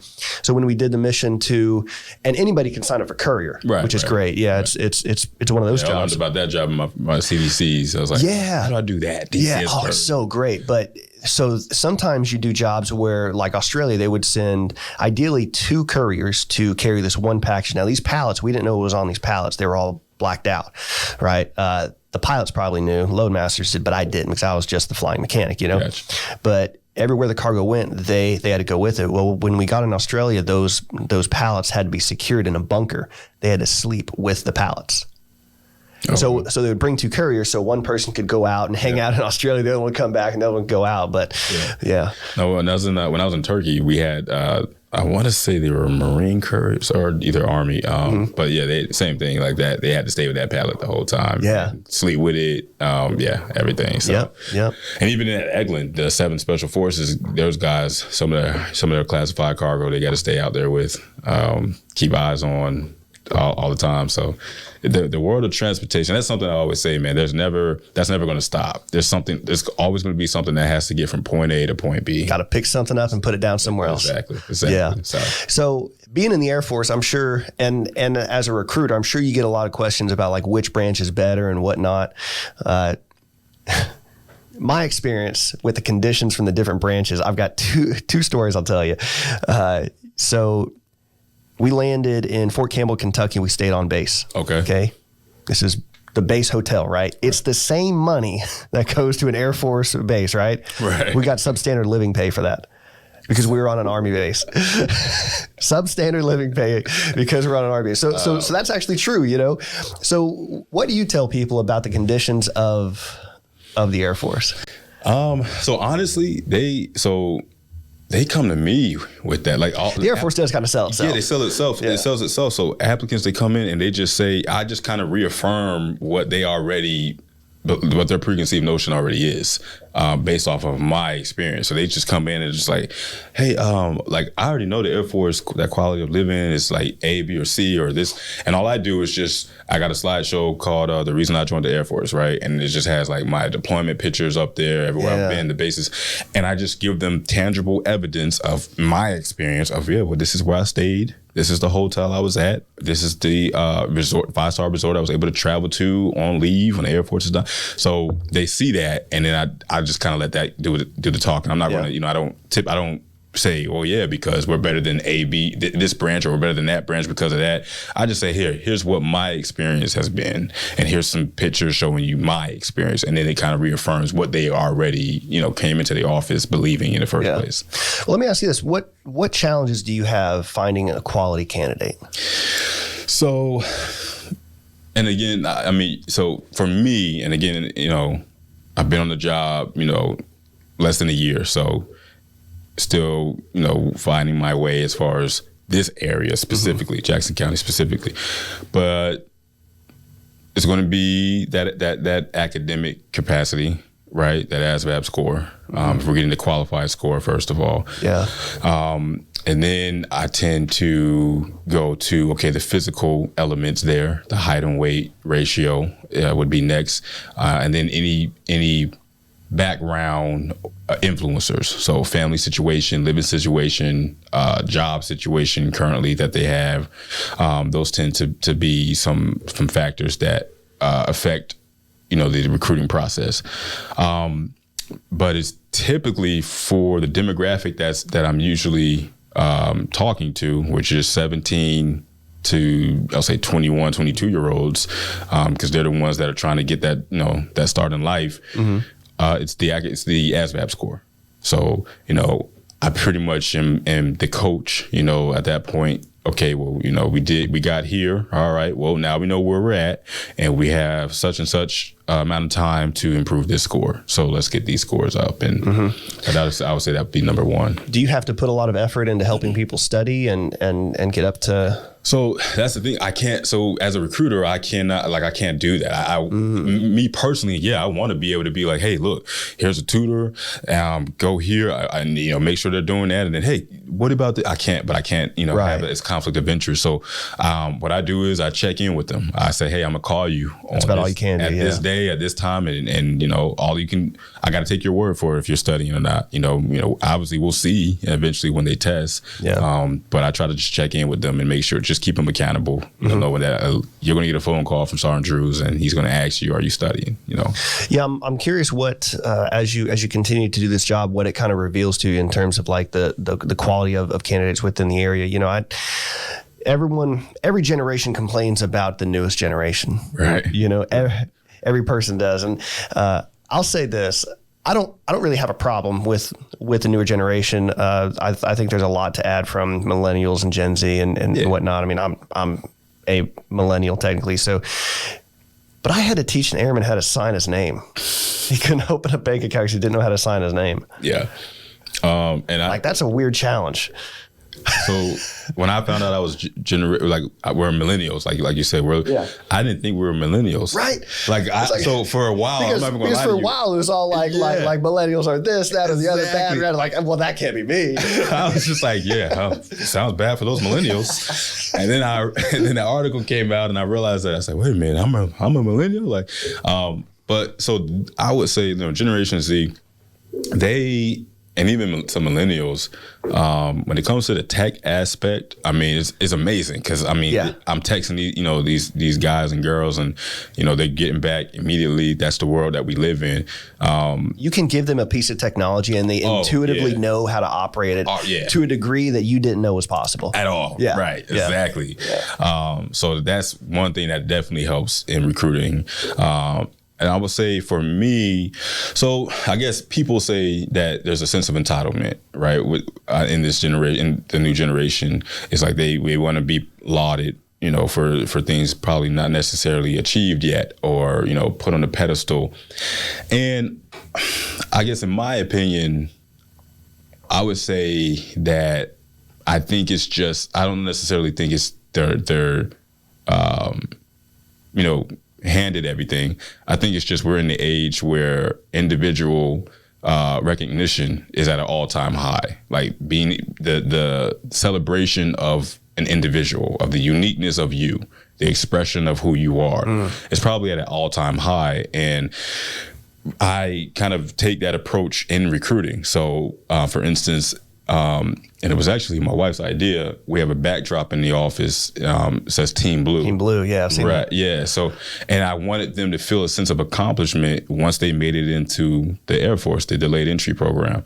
And it took off because of that. You know, when they see, you know, they're treated like a celebrity. They get in their picture, this backdrop, and you know, they get to walk the blue carpet once they ship off. You got a blue carpet in there? We got a blue carpet. Yeah, we're supposed to. So last week was my first shipper. He went to the Space Force. He was actually the first Space Force enlistee from the coast of Mississippi. No kidding. I was trying to get him to be the first in the state, but someone up in Hattiesburg or somewhere up north, they got that first one in. But he is the first Mississippi resident from the coast to be in the Space Force. And we were supposed to have a blue carpet by then for him to be able to walk. And Amazon, I'm not going to call him out, but you know, some discrepancy happened, and we didn't get it in on time. But yeah, we have the blue carpet now, and that's something that they're going to get to walk. I wanted to kind of highlight that again, celebration of individuality and achievement. And I think this generation, they have a good sense of that in comparison to earlier generations. Could you do me a favor after the show? Just say Space Force to me because I just thought of an opportunity for you, but I'm probably going to forget it. So I got an idea for you. So, but anyway, yeah. So well, that's amazing. Obviously, you know, because we've got the Space Force now, and so you play double duty in terms of recruiting for that, don't you? Yes. Yeah. Yes. It's so. It's amazing. Like I feel like it's a once in a lifetime opportunity to be able to recruit for two official services. You know, the United States Space Force and then the Air Force. So we have our Space Force shirts. Me and my office partner, Technical Sergeant Kyle Hugan, we both have our Space Force shirts, and we do Space Force Fridays. It's kind of like just a talk that we sit down and we talk, and we highlight a specific job that week for the Space Force, and we say what the qualifications are, and a little bit, a description of the job, and that's what we've been doing for. I mean, we just started it, but yeah, we're excited about it. Do you wear the different color name patches? Like, Because I'm curious, are you allowed to do that if you're recruiting for both? So what do you mean because they have different color name patches and instead of the Spice Brown and stuff. So are you allowed to wear both those? No. So the official uniform, I can't wear that. So for our commander, let's just wear polos on Friday. For Air Force polo. So since we recruit for the Space Force on Fridays, we wear the Space Force polo since we're recruiting for the Space Force as well. But when it comes to the official uniform, the OCP pattern uniform, no, I can't. Because you're part of Department you're right, I'm part of the Air Force. Now, I still think, I feel like the blue, that I'm jealous. I'm not going to lie. The Space Force has the blue, right? Yeah. They got the blue, and it's like pops. It looks good. It looks really, really good. I'm like, that should have been the Air Force. I know. It's, the blue sky, but, the Space Force has it, so I can't hate. Which it's silly because space is it's black. Right. Okay. So you're with me on this because I was telling my wife, I was like, I feel like there should be black. I know the Army has black, but I feel like space is black and the air is blue. We should have blue. Yeah. If anything, maybe silver. Sorry for stars or something like that. Yeah. But blue, you gonna hijack blue? That's Team Blue. That's right there, man. Come on. So you're talking about before, if we can back up for just a moment, you said, recognition of individual accomplishment is at an all-time high. And do you mean that people wanting that recognition or that it being delivered? Because I kind of view it as an intersection of I agree that I certainly think that there's a demand for individual accomplishment, but the supply isn't there to provide it. And it's as if, I'll sum this up, 2 quick stories. One, in 98, my dad, he was single parent working security at the Grand Gulfport, right? He came home, and Beauvoir, the Jefferson Davis house. Yeah. So there's a gas station just to the east of that. That blew up. Okay. Wow. And so basically what had happened was they were filling the underground tanks with fuel. The shutoff valve malfunctioned. Gas spilled over on Highway 90. And about a quarter mile of 90 erupted in flames. My dad's an EMT, right? He's a 4N. And he gets out of his car, runs in, pulls 6 people out, 6 or 7 people, triages some of them, he can't save them all. Wow. And he watches them die, right? Wow. So he goes to work that next day and he's late. And his chief's like, why are you late? He tells this story. Chief goes, well, that's your job. You still need to be here on time. Okay? Seriously? A year later, the police chief sends a letter to the wing commander thanking my dad. The wing commander had no idea my dad was involved. He ends up getting the Airman's Medal out of this. Wow. But it's one of those things where, they say, well, that's your job. That's what you're supposed to do. But hold on. Right. It's kind of out of the ordinary. When I got out, I was a manager at Wells Fargo here on I bounced around the coast throughout my training, but I asked one manager, I said, do you ever thank your tellers for balancing every day? And that's where they balance the cash in their drawer with what's tracked on the computer. Okay. It's like, no, it's part of their job. It's okay, fair enough. What happens when they don't balance? Well, nobody can go home. Everybody has to recount their drawers. There's paperwork involved. It's an HR nightmare. I said, don't you think a little bit of recognition for getting that little detail right is worth celebrating? And so I think there's this mindset that needs to change. And I think that's all millennials or Gen Z are asking for, the individual accomplishment. And I think the sense of entitlement is mislabeled as a yearning for purpose. Right. They want to hear, how do I individually contribute to the mission? Exactly. Why am I here? They want purpose. They want meaning. Yep. And we need to get these old heads, these laggards out of there that just say, no, it's our job. Our job is just to fly, fight, and win. Right. Well, no. It could be my job is that I want to do as best I can, get the experience I can so I can get out of the military and do X, Y, or Z. Right. And that should be valued too. Yeah. I totally agree with you. I think it's just, again, the Generation Zers, they have a very, very clear understanding of what they want. Mm-hmm. Out of life, and a lot of them are go-getters. Mm-hmm. But like you said, for the longest time, that individual recognition wasn't really being displayed. It was pretty much just this is what we do. The monotony of the job, the mission. And I think the only thing that's changed is it's just okay. Well, what role do I play individually to helping the mission? Can we highlight that? So that's the approach that I take. Now, do you have, with everything, it's a spectrum a lot of times. Sure. So yeah, you do have the, the extreme cases of, I just want to be recognized for not doing anything. My existence, I just want to be, lauded and applauded and just for being here. Well, okay, well, but that's where coaching comes in. Right. In those rare things, that's where coaching and mentorship comes in. Where you can say, well, why? What is it that you've done, or what is it, or better yet, how can I better use you as an asset? As an asset, right? So that we can get those skill sets out there and in use for the Air Force, so you can get the recognition that you feel you deserve. Right. Exactly. So, but I think that's kind of like a management concept that needs to change, and I think we're working towards that. But again, there's some old heads out there, man.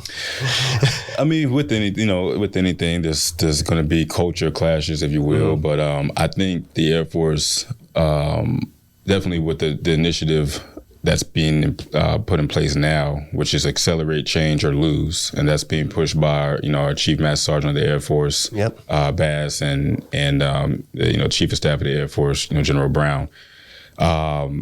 Accelerate, change, or lose. It's like the urgency, the sense of urgency to change these situations for the better of everyone is at an all-time high.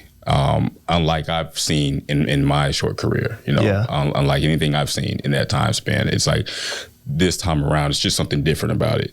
What do you think? Where do you think the root cause is of this push for change? Like push for change, or get rid of old things that maybe don't matter, or kind of readdress what actually does matter? Where do you think that motivation comes from? Personally, I think so. The Air Force, in my experience and what I've seen, the Air Force, I mean, obviously I'm biased, but the Air Force has always been like ahead of the curve when it comes to political climate, and social, issues, and being the forerunner and the pioneer to changing those situations. I think recently, in recent years, the events that have taken place in our society and in our culture has kind of pretty much created the awareness to everyone, like we're at a crossroads here. And I think the Air Force just kind of jumped out in front of that, kind of like they've always done, to see how we can get ahead of it, to change it for our people. And I think that's pretty much what's taking place. So, for years, there's always talk of anytime you have change in leadership, they have their agenda, they have, what they want to accomplish, what their vision is for the force.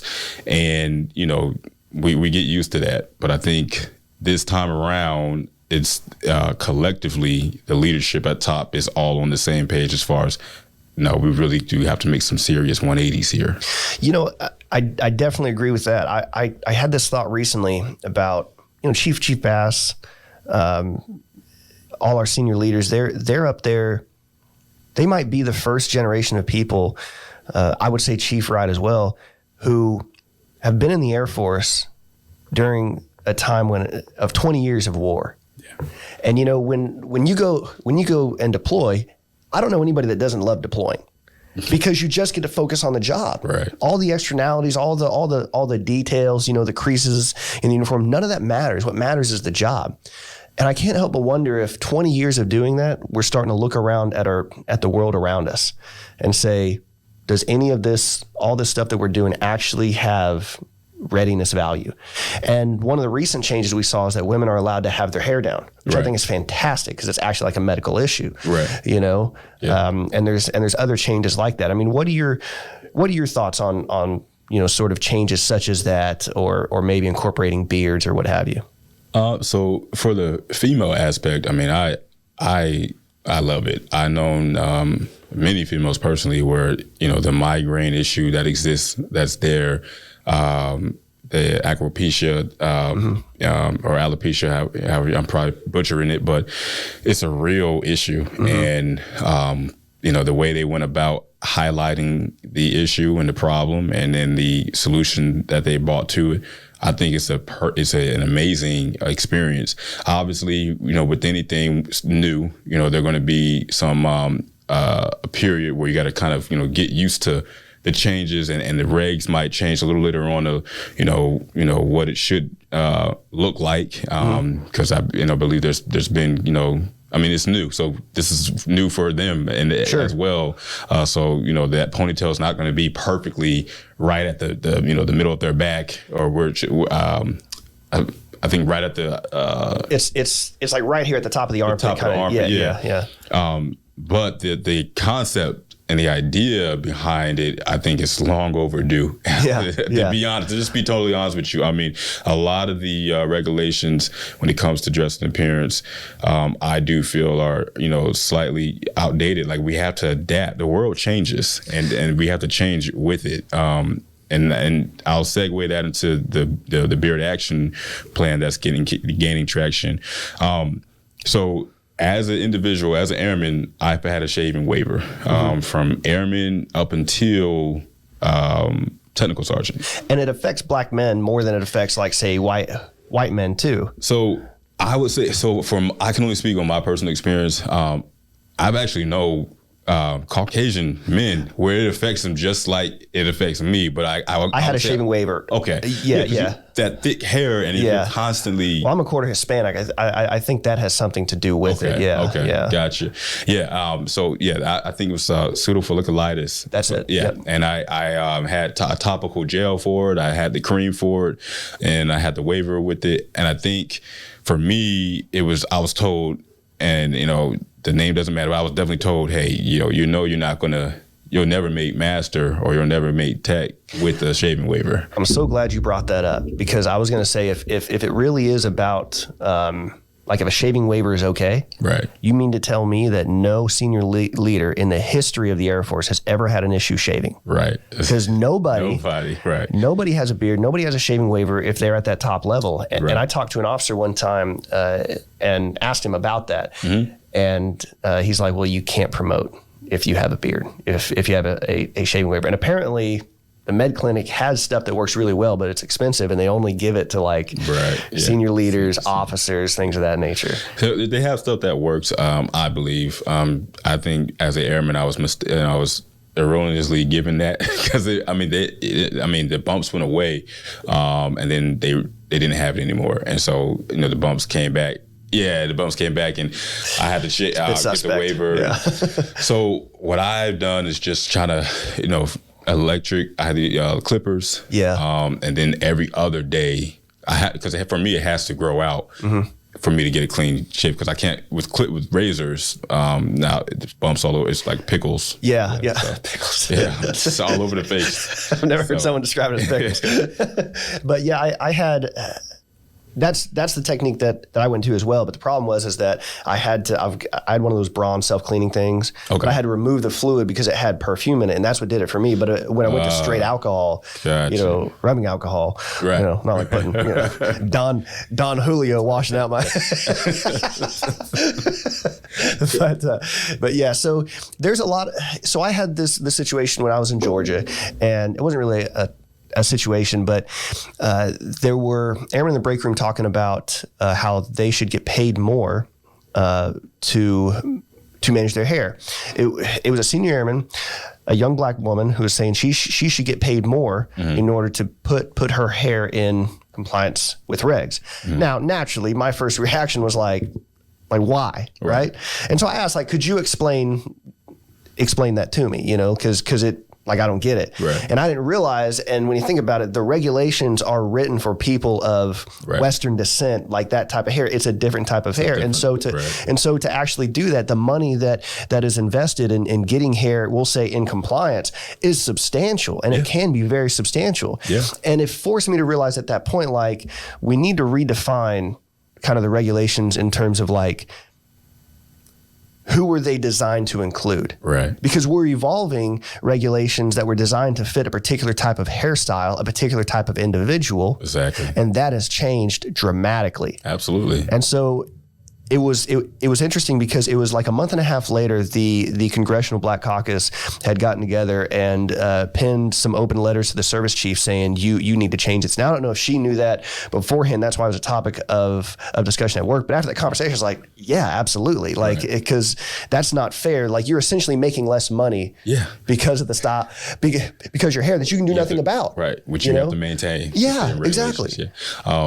A lesser example of that, I guess you could say, because it doesn't affect monetarily like it did her, this young lady, but for the men, so the part, right?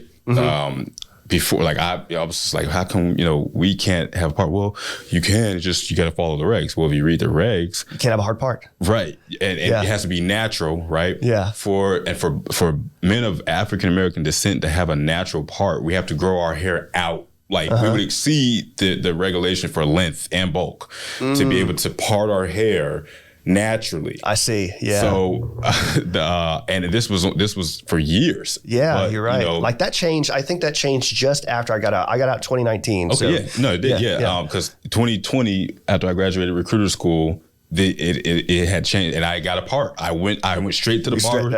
As I just wanted to straighten out. They did it correctly. But they said, okay, just a straight line, not a design. It can't be a curve. It has to be straight. That's all. Okay, well, that's all we wanted, because for years, our Caucasian counterparts, they were allowed to have parts and look good. And the part, I like the part because it's like it accentuates the face. The hairstyle is perfect. Look, it looks sharp. It looks sharp. That's exactly. Bottom line.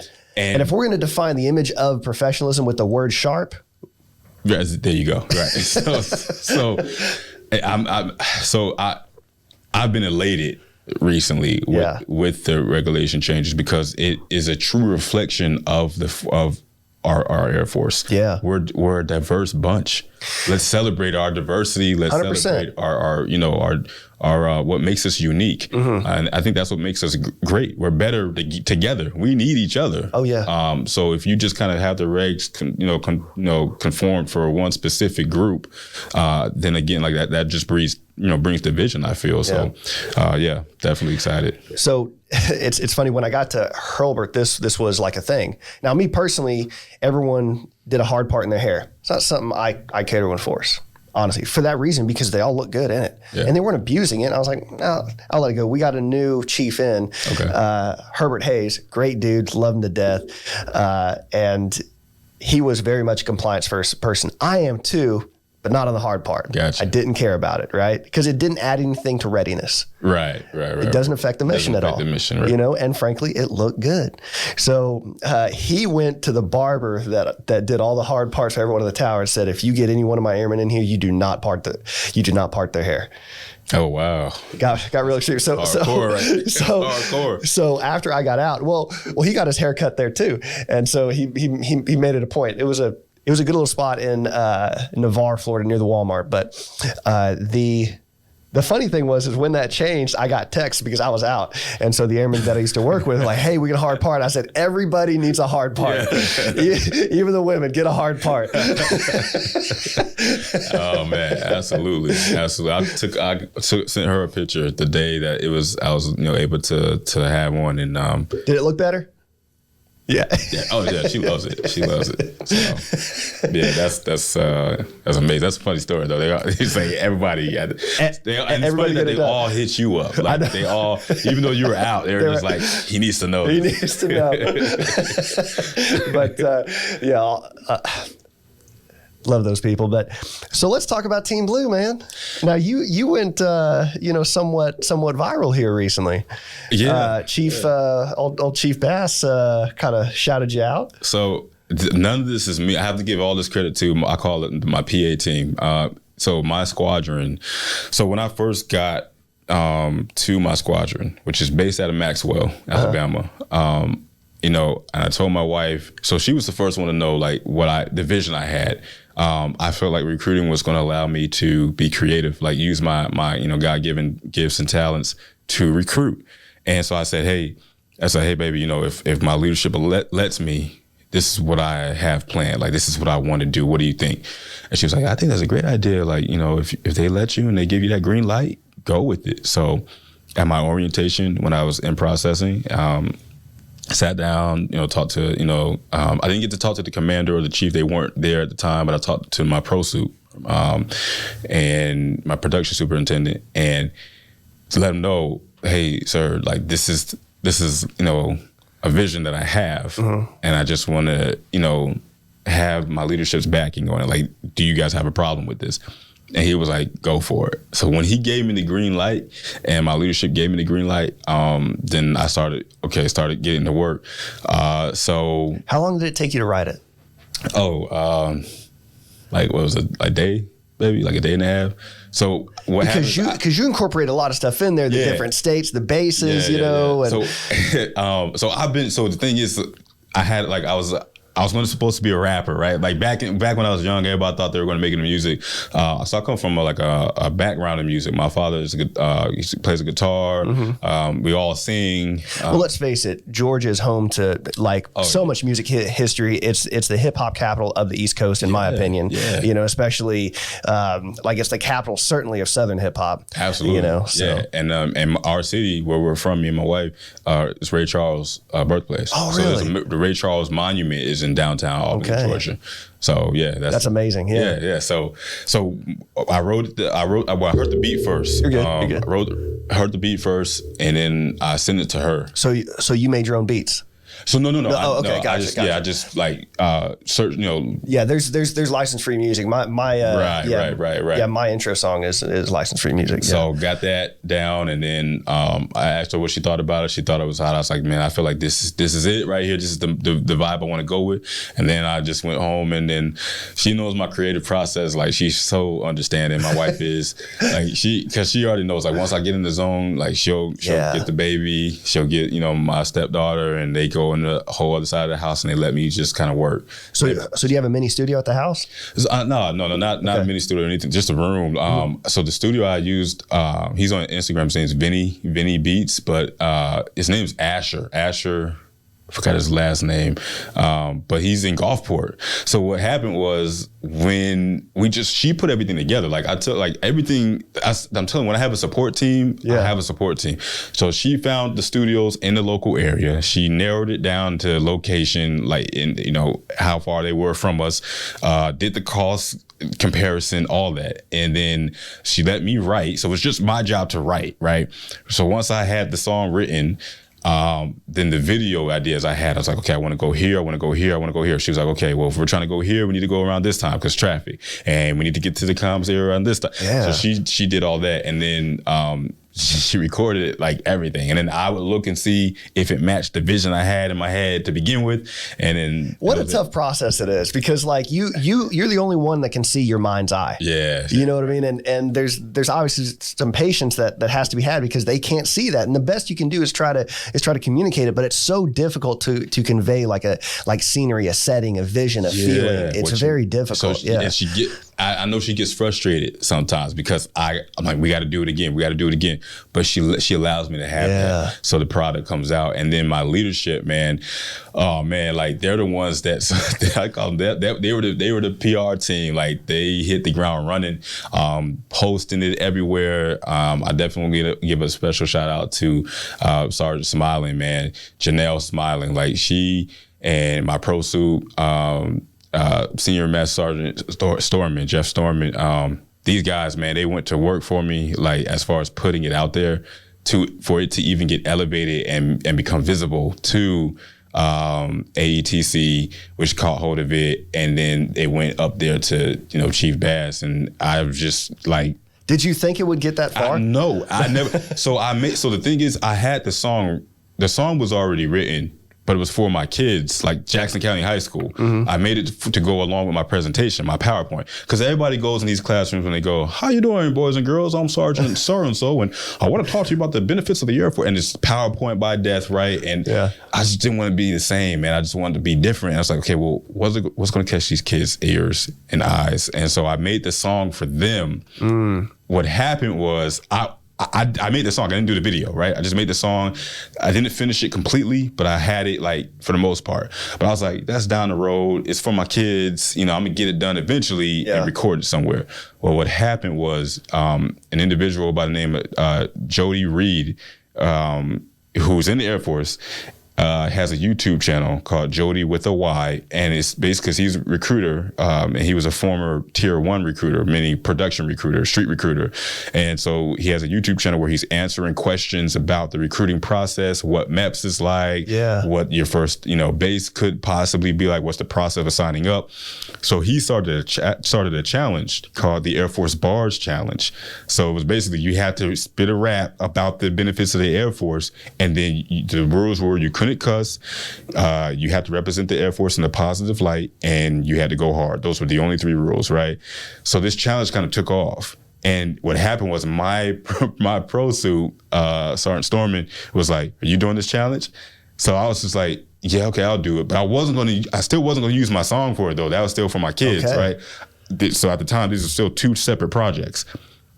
My wife actually gave me the idea, and she was like, "Well, why don't you just use the song and just make you were going to do the video anyway. Now you just got to do it now because this is due. This is due now."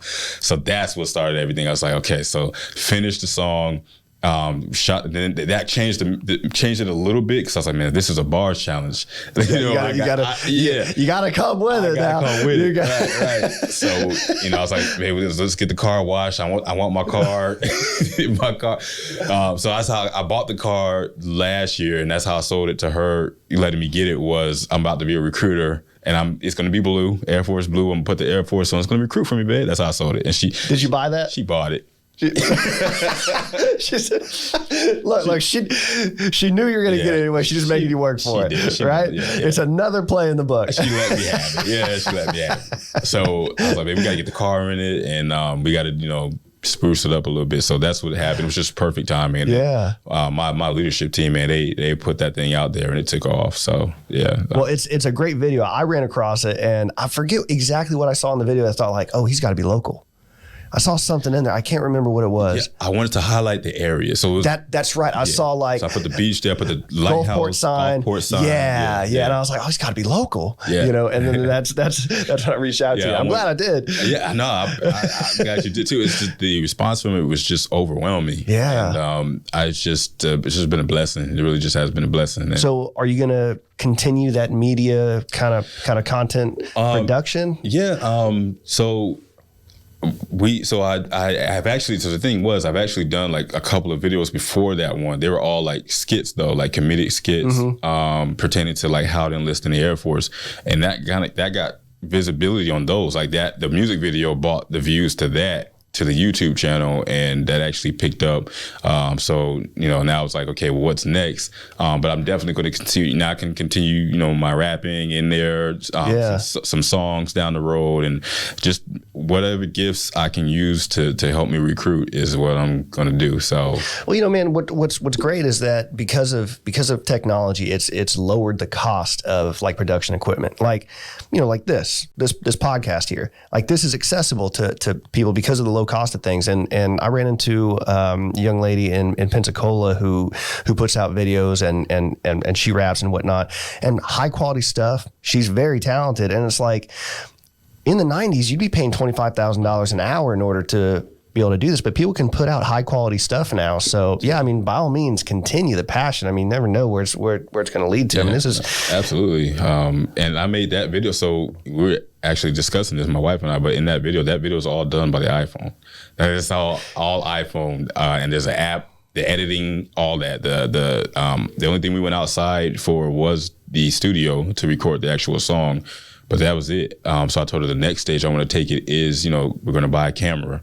And software editing programming. I would say get the software editing program, wait on the camera. Okay. Now, and the reason being is because the iPhone, like the 10, here, I'll back up. A buddy of mine, he does a lot of the videography for Discovery Channel for Shark Week. And he did like Duck Dynasty. He's been on a boat. Have you ever seen the episode of Shark Week where like it's Shaq and Rob Riggle? Yeah. That was his entire production set. He did that? That was him. He's down here. And so when I was talking to him about getting a video, that's why I use a GoPro was based on his advice, because in his camera suite, he has iPhones that he uses.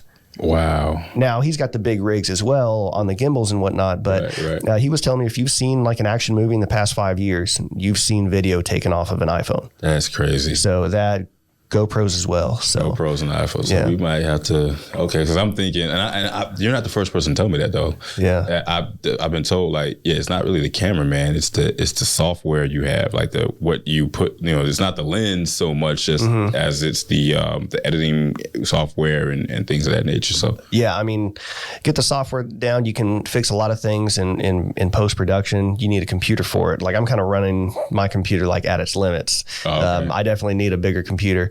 But yeah, man, definitely keep at it. I mean, again, I love the video. Everybody obviously loves the video. You've got some obvious talent here, man. So no, I appreciate it. Like I said, there was a time in my life where I thought, right before I joined the Air Force, actually, where I put some projects out and that I thought that was what I was going to be, was a entertainer, and it was gonna be the football first, and then it was entertaining, and it was just like those things just didn't work. So the Air Force saved me.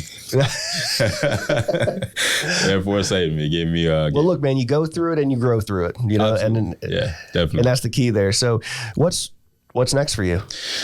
So next for me is we have in the recruiting aspect.